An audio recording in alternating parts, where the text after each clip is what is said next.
और अब खबरें विस्तार से। ग्वालियर में कारोबारी पारस जैन के ठिकानों पर इनकम टैक्स डिपार्टमेंट की रेड जारी है। भारी संपत्ति का खुलासा हुआ है। छापे की कार्रवाई में अब तक 11 करोड़ का सोना मिल चुका है। लॉकर से 6 करोड़ के हीरे जवाहिरात बरामद हुए हैं।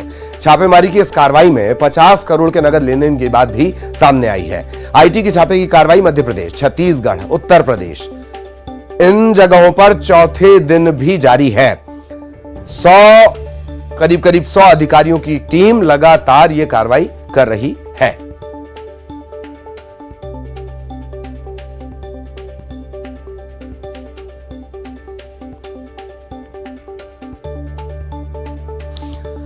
तो कारोबारी के ठिकानों से लगातार अलग अलग ठिकानों से, प्रतिष्ठानों से अकूत संपत्ति का पता चल रहा है। कर चोरी का यह मामला है। हालांकि इनकम टैक्स कर चोरी का मामला देखेगी, पर इसके तार हवाला से भी जुड़ रहे हैं। लगातार एक के बाद एक लॉकर खोले गए हैं। 15 लॉकर कल खोले गए हैं। अब तक की छापे की कार्रवाई में 11 करोड़ का तो सोना ही मिल चुका है। जो पारस जैन है, उनके लॉकर से 6 करोड़ के हीरे जवाहरात भी बरामद हुए हैं। 50 करोड़ के नगद लेन देन की बात भी सामने आई है। इससे जुड़े दस्तावेज बरामद किए गए हैं। ये जो पूरी कार्रवाई है मध्य प्रदेश में चल रही है, छत्तीसगढ़ में चल रही है, उत्तर प्रदेश में चल रही है। अलग अलग जगहों पर ये कार्रवाई चल रही है। तो ये कहा जा सकता है कि पैसा निकला है इतना, सोचा न था जितना। 100 अधिकारियों की टीम है ये जो लगातार कार्रवाई कर रही है। आज चौथा दिन है। आज भी मिलान किया जाएगा जो टैक्स देने का दावा किया गया और टैक्स कहां चोरी की गई, टैक्स चोरी। पारस जैन के ठिकानों पर इनकम टैक्स डिपार्टमेंट की दबिश लगातार जारी है। चौथा दिन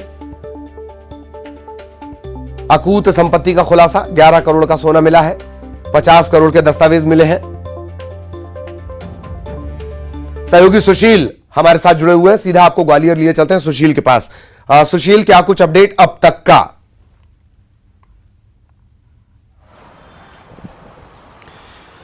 देखिए, इनकम टैक्स की जो रेड पड़ी है प्रॉपर्टी डीलर कारोबारी पारस जैन और उनके सहयोगियों के ठिकाने पर, वो रेड आज चौथे दिन भी जारी है। हालांकि चौथे दिन 2-3 टीमें ही ग्वालियर शहर में इनके और इनके सहयोगियों के ठिकानों पर कार्रवाई कर रही है। और अभी तक जो संपत्ति का खुलासा हुआ उसमें यही है कि करीब 20 करोड़ रुपए के लगभग की इनके पास हुंडियाँ मिली थी, 4 करोड़ नकदी मिले थे। इसके बाद करोड़ों रुपए का सोना इनके सहयोगियों के यहाँ मिला है लॉकर्स में से, जिनमें लेन देन या उसकी खरीदी बिक्री का कोई रिकॉर्ड नहीं है। इसके साथ ही 6 करोड़ रुपए के लगभग के हीरे इनके लॉकर में से निकलना बताए जा रहे हैं, उनका भी कोई हिसाब नहीं है।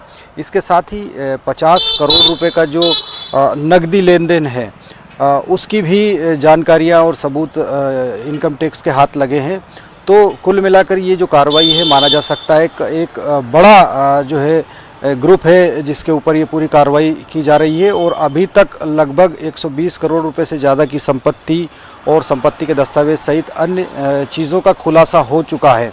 अब लगभग ये माना जा रहा था कल तक कि 40 करोड़ के करीब टैक्स चोरी का ये मामला है, लेकिन अब ये आंकड़ा लगातार बढ़ता जा रहा है। और जिस तरह से नगद लेन देन 50 करोड़ के लगभग का इनके यहाँ, इनके सहयोगियों के यहाँ होने के सबूत इनकम टैक्स को मिले हैं, तो उसमें एक बड़ी आशंका इस बात की भी है कि हवाला कारोबार से भी इनके तार जुड़े हुए हैं।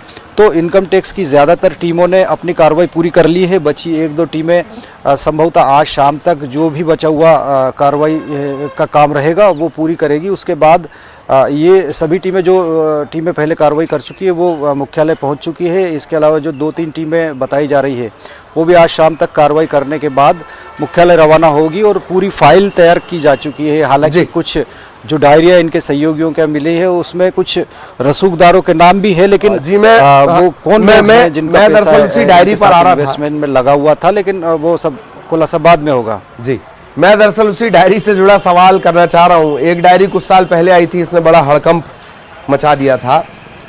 सुनने में आया है कि इस डायरी में कई नेताओं, रसूखदारों, पुलिस के अधिकारियों और के नाम है, मंत्री तक से तार जुड़ रहे हैं। तो क्या ये माना जाए कि पड़ताल चलेगी या दबाव बढ़ेगा? सुशील,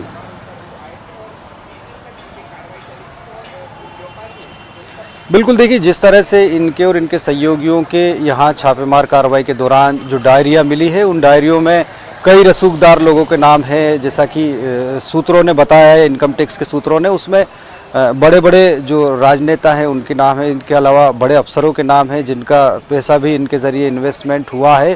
तो हवाला कारोबार है, नाम भी कई बड़े डायरियों में निकल कर आए हैं। लेकिन अब चूंकि इनकम टैक्स के अधिकारी अपनी सारी रिपोर्ट मुख्यालय को सौंपेंगे, उसके बाद किस तरह की कार्रवाइयाँ आगे होती है, क्या जो ये नाम है ये सार्वजनिक किए जाते हैं या फिर इन नामों के जो लोग हैं उनसे भी क्या पूछताछ की जाती है या इनकम टैक्स का शिकंजा कसा जाता है, ये सब ललित जी आने वाले समय में बताएगा। क्योंकि चुनावी साल है मध्य प्रदेश में भी और आने वाले अगले साल में लोकसभा के भी चुनाव होना है। तो अब ये जांच किस तरह से आगे इन रिपोर्टों के बाद कार्रवाई में तब्दील होगी, ये थोड़ा सा इसके लिए इंतजार करना पड़ेगा। लेकिन कहीं ना कहीं आपने जो कहा कि दबाव रसूख का भी होता है, अफसरों का भी दबाव होता है, राजनीतिक भी होता है, तो वो सब अपनी जगह चलते हैं। अब इनकम टैक्स इसमें किस तरह की कार्रवाई के बाद रिपोर्ट सार्वजनिक करती, वो देखने वाली बात हो। बिल्कुल बिल्कुल। तो जांच एजेंसियों वाला तोता कब बाज बनेगा, ये दरअसल आजकल रसूख और राजनीति तय करने लगे। बहुत बहुत शुक्रिया सुशील आपका इस तमाम जानकारी के लिए। रायपुर से बड़ी खबर है, अमृतपाल के समर्थन में रैली निकालने पर कार्रवाई हुई है। बिना आदेश के रैली निकालने पर पुलिस ने नोटिस जारी किया है। दिलीप सिंह रंधावा समेत कई लोगों को नोटिस जारी किया गया है। रायपुर में कल अमृतपाल के समर्थन में रैली निकाल दी गई थी, बिना अनुमति के निकाली गई थी। सिविल लाइन थाना इलाके ने आयोजक को नोटिस जारी किया है। आज सुबह 11 बजे तक इन्हें जवाब देना है।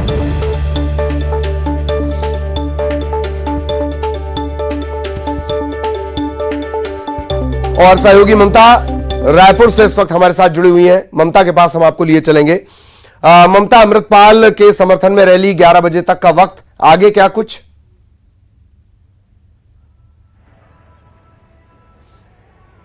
बिल्कुल, देखिए पंजाब की जो आग है वो छत्तीसगढ़ में भी सुलगती नजर आ रही है। और अगर हम बात करें तो कल जो है वो दिलीप सिंह रंधावा नाम के व्यक्ति ने तेलीबांधा से लेकर पंचल नगर तक के और सिविल लाइन थाने तक की रैली निकाली थी। करीब 50-60 लोग इसमें शामिल थे और उसमें पुतला भी जलाने की कोशिश की गई थी प्रधानमंत्री की और उस पर जो है वो काफी हंगामा भी हुआ था। अब इस आयोजन के बाद में नोटिस जारी किया गया है दिलीप सिंह रंधावा को और आज 11 बजे तक के जवाब देने के लिए कहा गया। लेकिन ये मसला जो है अभी भी नहीं सुलझा है।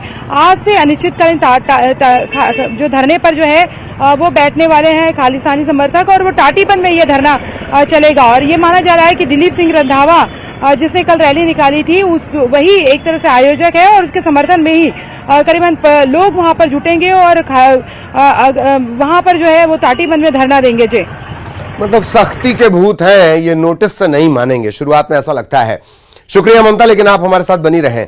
इधर इंदौर से बड़ी खबर है, एयर इंडिया ने इंदौर का सिटी ऑफिस बंद कर दिया है। 40 सालों से इंदौर में यह ऑफिस चल रहा था, सिटी ऑफिस, इसे बंद कर दिया गया है। नोटिस में लिखा है तत्काल प्रभाव से दफ्तर को बंद किया जा रहा है, टिकट के लिए एयरपोर्ट पर संपर्क करें। ये एयर इंडिया ने एक नोटिस चस्पा किया है।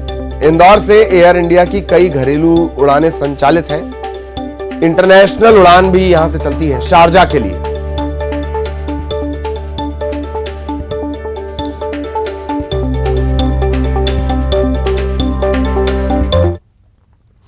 इधर जबलपुर में सड़क किनारे जा रही छात्रा को पीछे से आ रहे तेज रफ्तार ट्रक ने टक्कर मार दी और 30 मीटर तक उसे घसीटता ले गया। छात्रा की मौके पर मौत हो गई। हादसे का सीसीटीवी फुटेज सामने आया है। घटना से नाराज छात्रा के परिजनों ने ट्रक में तोड़फोड़ की है। इस घटना के बाद ट्रक ड्राइवर मौके से फरार हो गया। हालांकि बाद में कुछ दूरी पर इसे गिरफ्तार कर लिया गया। कटंगी थाना इलाका लगता है, बोरिया गांव की यह घटना है।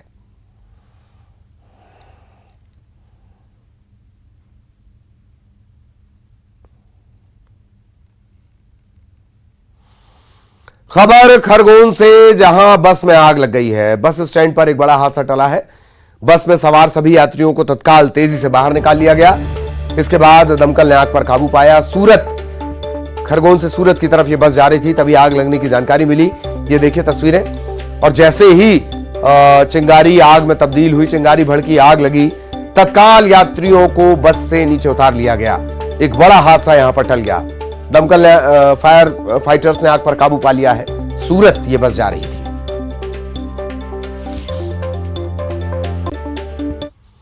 और खबर बिलासपुर से, गांजे के साथ 5 तस्कर गिरफ्तार किए गए हैं। ओडिशा से कोनी ये गांजा लेकर जा रहे थे। 11 लाख का 80 किलो गांजा जब्त किया गया है। तस्करी में जो कार इस्तेमाल की जा रही थी, 2 कार इस्तेमाल की जा रही थी, उन्हें जब्त कर लिया गया है। कोनी पुलिस और ACCU ने ये कार्रवाई की है। इधर दुर्ग जिले में पानी के संकट को देखते हुए जिले को जल अभाव क्षेत्र घोषित किया गया है। मतलब 30 जून तक यह सूखा क्षेत्र घोषित है। कलेक्टर पुष्पेंद्र मीणा ने आदेश जारी करते हुए कहा है कि बगैर प्रशासनिक अनुमति के बोर नहीं खोदी जा सकेगी। बोर खनन अगर कोई करता है तो प्रशासनिक कार्रवाई की जाएगी। जनहित में नगर निगम पानी के लिए अगर बोर करता है तो उसके खिलाफ कोई कार्रवाई नहीं होगी। शिवराज सरकार की चौथी पारी के आज 3 साल पूरे हुए। भोपाल में यूथ महापंचायत में सीएम नई युवा नीति का ऐलान करेंगे। इस महापंचायत में युवा सरपंच से लेकर पार्षद तक शामिल होंगे। इसके अलावा मुख्यमंत्री युवा उद्यमी, मेधावी विद्यार्थी और अप्रेंटिसशिप योजना के हितग्राहियों को भी उनका हितलाभ दिया जाएगा। युवा पोर्टल की लॉन्चिंग होगी। राजीव पुरस्कार पाने वाले युवाओं को सम्मानित किया जाएगा।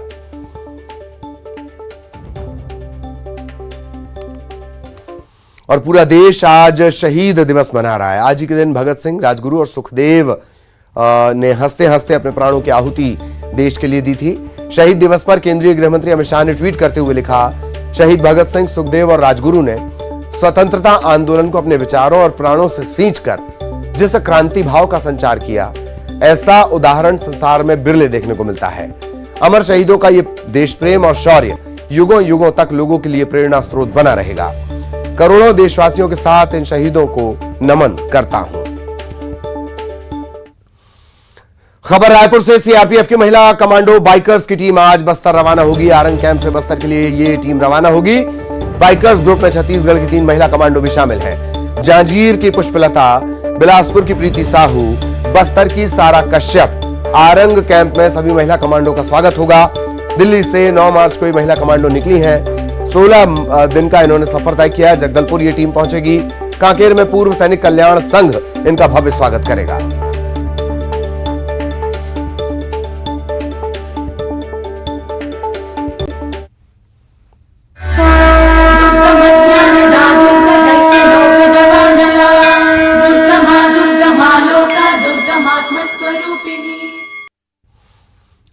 तो चैत्र नवरात्र का आज है दूसरा दिन। मां ब्रह्मचारिणी की आज पूजा अर्चना हो रही है। मान्यता है कि साधक जो मां के स्वरूप की पूजा करते हैं, तप, त्याग, वैराग्य, संयम, सदाचार की प्राप्ति उन्हें होती है। जिस बात का संकल्प कर लेते हैं उसे पूरा करते हैं। मां को शक्कर का भोग प्रिय है। ब्राह्मण को भी दान में चीनी ही देनी चाहिए। ऐसा करने से दीर्घायु की प्राप्ति होती है।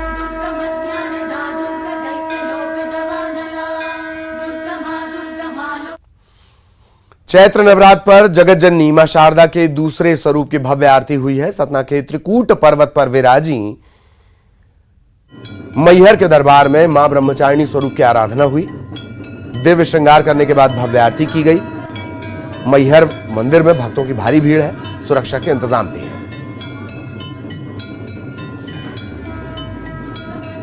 तो अलग अलग जगहों की तस्वीरें हम आपको दिखाते हैं। छत्तीसगढ़ में भी नवरात्र को लेकर उत्साह। ममता हमारी सहयोगी आपको नजर आ रही होंगी। सीधे उन्हीं के जरिए दर्शन करेंगे। ममता, इस वक्त आप कहां हैं और किस तरह का उत्साह भक्तों में आज मां ब्रह्मचारिणी की पूजा? ममता।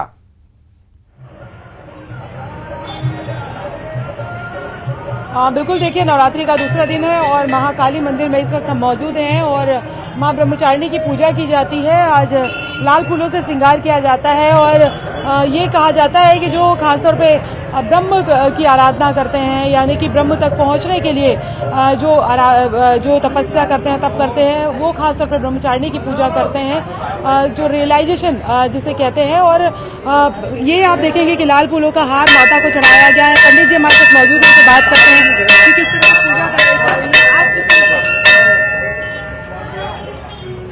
दूसरे दिन पूजा की जा रही है? आज ब्रह्मचारिणी माता के दर्शन हुए हैं, कर रहे हैं भक्तगण। और आज सुबह पूजन अर्चन करने के पश्चात अभी आरती संपन्न की गई है और प्रसाद वितरण किया जा रहा है।